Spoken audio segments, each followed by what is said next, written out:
Beach, dietitian here at UH. I work at the Food for Life market over at Otis Moss.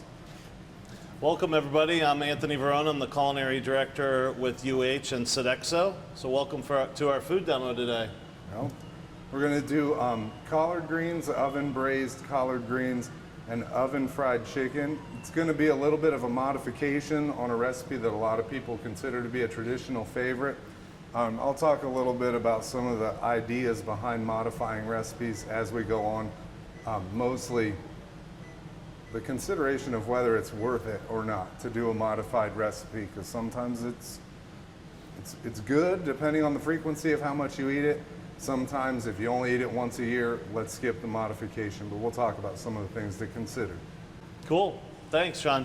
So let's get started. So first off, I want to just, we're kind of going to go in reverse here because I want to get the chicken in the oven. So we're going to cook in real time. This is going to take about 8 to 12 minutes. So I'm going to get the chicken in the oven so you can see the full thing, and then we'll get started on how we're going to prep this chicken. So I got a little bit of breaded chicken here, and it's a little different method than what you're used to, but we're using an air fryer here. I'm going to hit it just with a little bit of cooking spray, and we're going to put this in and get it cooking. Like I said, this chicken, I didn't say it, but this chicken is pre-cooked, so it's only going to take about 8 to 12 minutes. But we're going to get this in here, get this going. Right now this thing is preheated to 400 degrees, and it is good to go. So I'm going to show you how to bread some chicken, but first we're going to talk about the collard greens. Okay, I know you can't see it over here, but I have some vegetable broth. All right, we're going to kick this up. Vegetable broth you can buy, you can make it.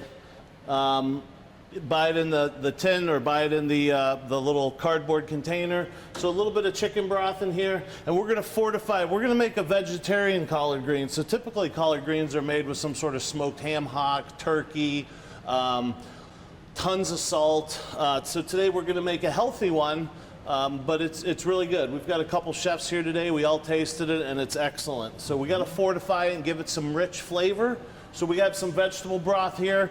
I took some mushrooms and just diced them up, chopped them up a little bit. We're going to pour that in there. And we're not going to cook this as much as the recipe says, just because we're going to, get this going here. But so we're going to bring that up to simmer. And we're going to cook that for about 8 to 12 minutes just to infuse those mushrooms into the vegetable broth. That's going to give it, again, a lot of umami and a lot of depth of flavor. I have another pot here, and we're going to start that with a little bit of extra virgin olive oil. These are called olive oil braised greens. So we're going to add our onions. We're going to add some garlic. And we're going to start sauteing that a little bit. So Sean, a little bit about, leaving the meat out and the smoked meats and all the salt and stuff like that. Yeah, whenever you're modifying a recipe, one of the biggest things to think about is what you can add to it to still give it something that imitates the texture or the flavors of what you're used to. Most people, when they do this stuff, they just leave things out. Adding the mushrooms do give a little bit of a meaty texture to them, especially you can find dry mushrooms at the store, and depending on how much you rehydrate them, you can really get sort of a little bit of a meaty texture to them. Liquid smoke, things that intensify flavors like acids, so vinegar, lemon juices, things like this. These are things you can add to the recipe that might be in conflict with the traditional version, but it's going to replace a flavor rather than just taking something out, like the salt or some sort of fat or something. So we are going to use a little bit of liquid smoke. If you don't know, liquid smoke, if you overdo it, it can get a kind of a nasty, odd smoky flavor. But liquid smoke is actually a natural product. They kind of use the smokehouse and they scrape the stuff off the sides. So it's kind of a natural product. And again, we're omitting the smoked ham hock, the turkey. So we're going to add just a little goes a long way, a little bit of liquid smoke just to give it that smokiness. We're going to hit this broth with just a little bit of chili flakes, because everybody likes a little bit of heat in their collard greens. I have onions and garlic over here. I happen to just julienne the onions. I like that cut better. We're going to cook this for a good 6 to 8 minutes. again, we're doing this live, so we might go a little bit shorter, and I obviously have some pre-done. So my broth is going. We're gonna give that just another couple minutes. And as that's going, I want to talk about the chicken. So what I'm kind of doing this demo in reverse. So I use the broth that I cooked the chicken in. So it's kind of weird, but we're kind of doing a reverse method here. So I pre-cooked the chicken. What did I cook it in? I'm sure you'll get the recipe, but we use vegetable broth. We used some fresh herbs, and we kind of steeped the chicken or simmered the chicken till we reached about 175 degrees. I'm happen to be using the chicken thighs. So we cooked it about 175 degrees. Took the chicken out, put it in the cooler, let it rest for 4 hours to overnight, and then we're going to show you how to bread it here. And then we're going to use the broth for the collard greens. So pretty simple, but again, we're trying to utilize everything we've got here. So using the broth is pretty important. So I'm sauteing my onions. They look pretty good. I'd probably let these go another five minutes, but we're going to go with this right now. I'm going to take a strainer. And I'm going to take that broth, turn off the flame. So I would have let this go for about 8 to 12 minutes. I'm going to strain out those mushrooms. Could you leave that in there? Sure, no problem. But I'm going to strain those out. And now what I have in there is my broth, my onions, my garlic, my smoked liquid smoke, as well as my chili flakes. I'm going to add my collards in. I washed these collard greens. I took all the leaves off. Took the stems out, chopped them in about 1-inch cubes. I'm going to put that in there, let that come up to a simmer. And we're going to let these collards go for about an hour. I know it sounds crazy for a green, but collards are very, very tough. Yes. Yeah, and they take a while to cook. So I'm going to bring this up to a simmer. I'm going to cover it, and I'm going to let it go. Check on it every once in a while. Make sure your liquid doesn't evaporate. And we're going to set those aside. I have some right here already cooked. Okay, now the chicken. Let me get the chicken out of the refrigerator. Go ahead. Tony, no. Tony's using thighs here. Yep. A lot of people when they're cooking, quote unquote, healthy, and even just a lot of people in general, it's automatically just go to breast, Yeah. chicken breast, chicken breast. There's really, in a similar size serving, like 100 grams, let's say, of chicken breast versus chicken thighs, you're dealing with like a 30 to 40 calorie difference between those two things. And using a thigh as opposed to a breast can really it's going to be more tender, there's going to be a lot more flavor to it, etc. So even though we're doing a modified, we're trying to keep the calories down, going with a thigh as opposed to a breast that's another one of those little elements that you can leave in there to add flavor without having to add a bunch of ingredients to bring Yeah. out the flavor. So chicken breast, you're going to cook, if you use chicken breast, you'd probably cook it to about 165. But thigh meat, I like to cook it to like 175, 185. I'm going to show you this, and it doesn't look like the prettiest thing, but I do want to show you there's no fat on here. I trimmed all the fat off, so you can leave and look in here, and you know how thigh meat is, if you've ever looked inside, there's some pockets here with fat in it, and you can see I trimmed it very well. It's a little yellow because of the stock that I cooked it in, but you can see it's fully cooked, and it's actually pretty tender. If I start pulling on this, it's going to start falling apart. And that's really important with thigh meat and cooking in an air fryer, is that air fryers cook really quick, and thigh meat has to cook for a decent amount of time.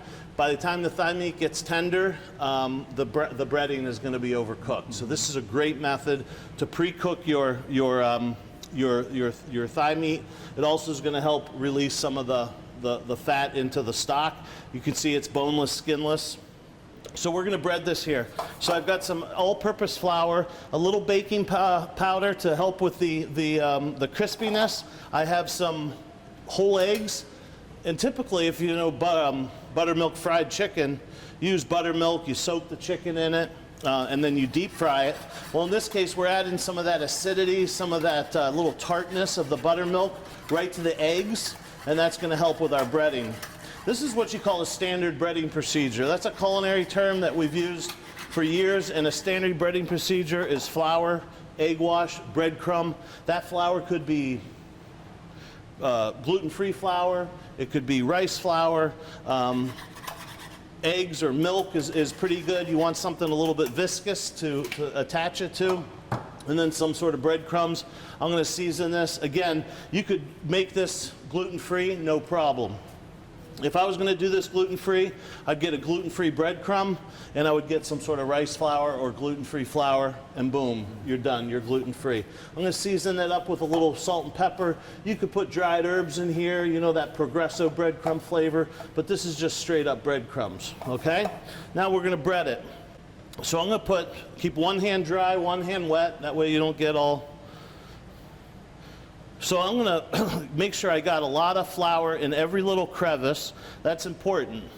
And I want to get the majority of that flour off. You see how I'm kind of patting it dry? The purpose of this is to have the breadcrumb adhere to it a lot better. If I just dipped it in egg wash and then breadcrumb, it wouldn't adhere as much. And then I'm going to get this coated in this egg wash, and sometimes you see I pick it up. I try to get it in those crevices. If a little piece falls off, don't worry about it. We can bread that as well. I'm going to just tap it, put it in here. You can see it's all coated. I want to get the majority of the liquid off. We're going to do another one here.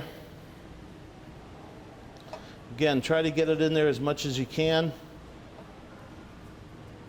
We're going to pat it dry, get that excess off. And we might as well do them all since we're working here. I'm going to look at my greens. They look good. They're nicely simmering. And what I like to do with my breading is I like to kind of swish it around a little bit. I'm going to show you some key points about breading as well. The other thing with breading is that you want to let your breaded chicken sit for at least an hour you can let it sit overnight. It's even better. What happens is that flour underneath the egg wash and the breadcrumb kind of makes a glue, and it adheres the breading to it. If you just fry this or bake it right away, if you ever had a breading where the breading falls off, that's not a pleasant thing. So you're eating like fried chicken or baked fried chicken, and there's no breading on there because it's fallen off. That's because you haven't let it sit long enough.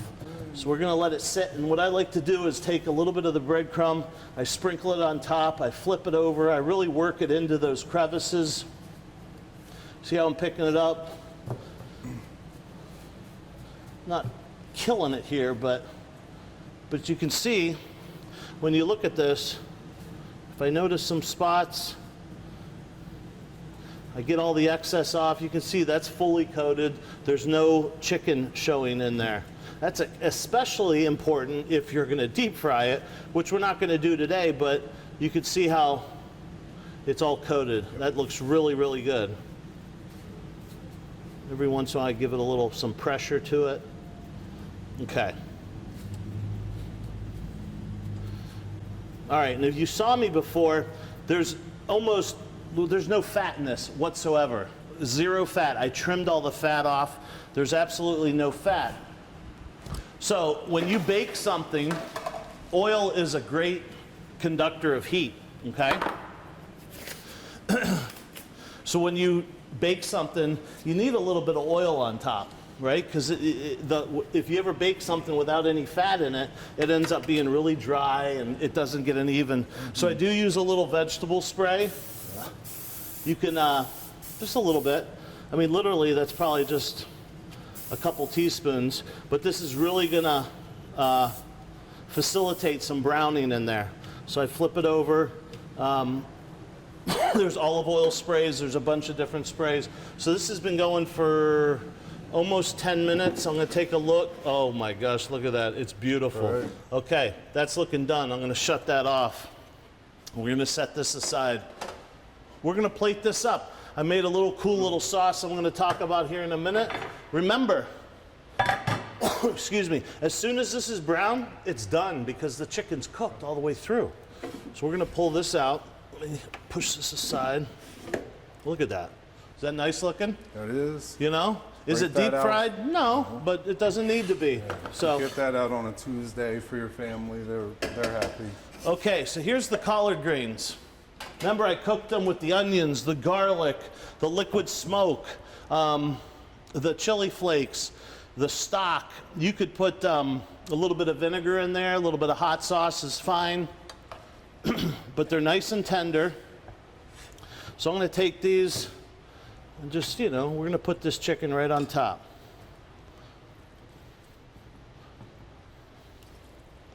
And collard greens, I mean, fiber, like, come on, right? Tons Fiber, of fiber. vitamin A, vitamin D, anything that you'd find in any of the cruciferous like cabbage, broccoli, things like that. You're gonna find it in the collard greens.